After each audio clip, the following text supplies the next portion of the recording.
25 août, Ésaïe chapitre 35, chapitre 36. Le désert et le pays aride se réjouiront, la solitude s'égaira et fleurira comme un narcisse. Elle se couvrira de fleurs et tressaillira de joie avec chants d'allégresse et cris de triomphe. La gloire du Liban lui sera donnée, la magnificence du Carmel et de Saron. Ils verront la gloire de l'Éternel, la magnificence de notre Dieu. Fortifiez les mains languissantes et affermissez les genoux qui chancellent. Dites à ceux qui ont le cœur troublé, prenez courage, ne craignez point. Voici votre Dieu, la vengeance viendra, la rétribution de Dieu. Il viendra lui-même et vous sauvera. Alors s'ouvriront les yeux des aveugles, s'ouvriront les oreilles des sourds. Alors le boiteux sautera comme un cerf et la langue du muet éclatera de joie. Car des eaux jailliront dans le désert et des ruisseaux dans la solitude. Le mirage se changera en étang et la terre desséchée en source d'eau. Dans le repère qui servait de gîte aux chacals, croîtront des roseaux et des joncs. Il y aura là un chemin, frayé une route qu'on appellera la voie sainte. Nul impur n'y passera. Elle sera pour eux seuls. Ceux qui la suivront, même les insensés, ne pourront s'égarer. Sur cette route, point de lion. Nulle bête féroce ne la prendra, nul ne s'y rencontrera. Les délivrés y marcheront. Les rachetés de l'Éternel retourneront, ils iront à Sion avec chant de triomphe et une joie éternelle couronnera leur tête. L'allégresse et la joie s'approcheront, la douleur et les gémissements s'enfuiront.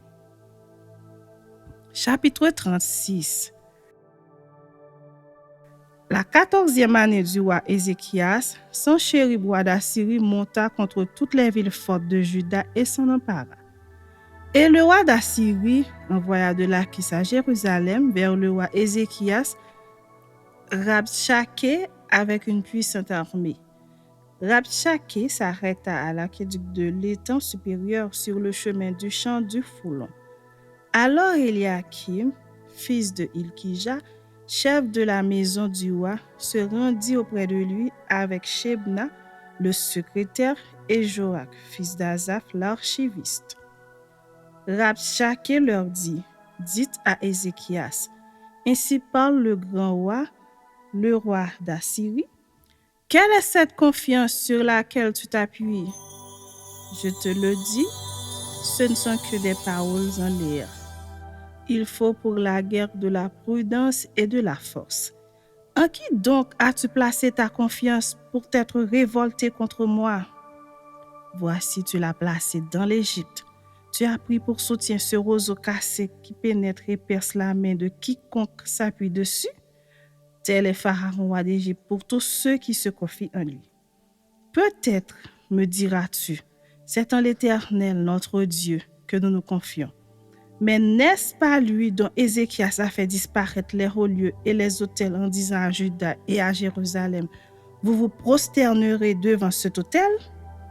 Maintenant, fais une convention avec mon maître, le roi d'Assyrie, et je te donnerai 2000 chevaux si tu peux fournir des cavaliers pour les monter.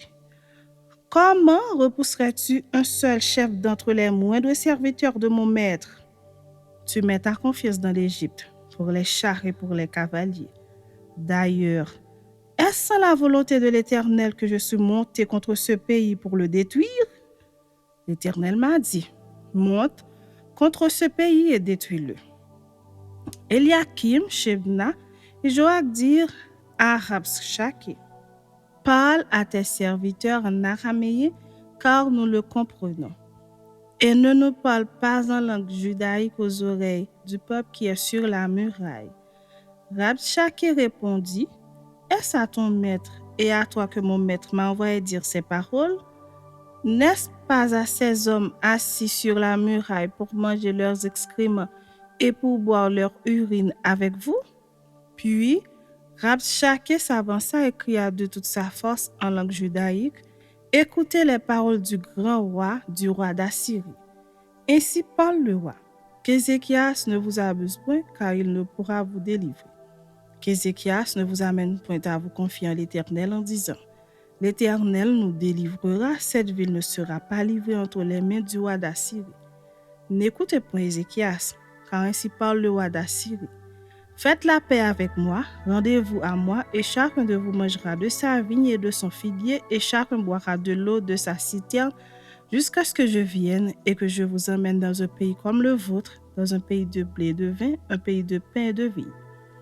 Qu'Ézéchias ne vous séduise point en disant, l'Éternel nous délivrera, les dieux des nations ont-ils délivré chacun son pays de la main du roi d'Assyrie? Où sont les dieux de Hamath et d'Arpad?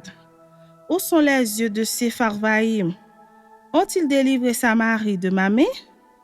Parmi tous les dieux de ces pays, quels sont ceux qui ont délivré leur pays de ma main pour que l'Éternel délivre Jérusalem de ma main? Mais ils se turent et ne lui répondirent pas un mot, car le roi avait donné ce ordre. Vous ne lui répondrez pas.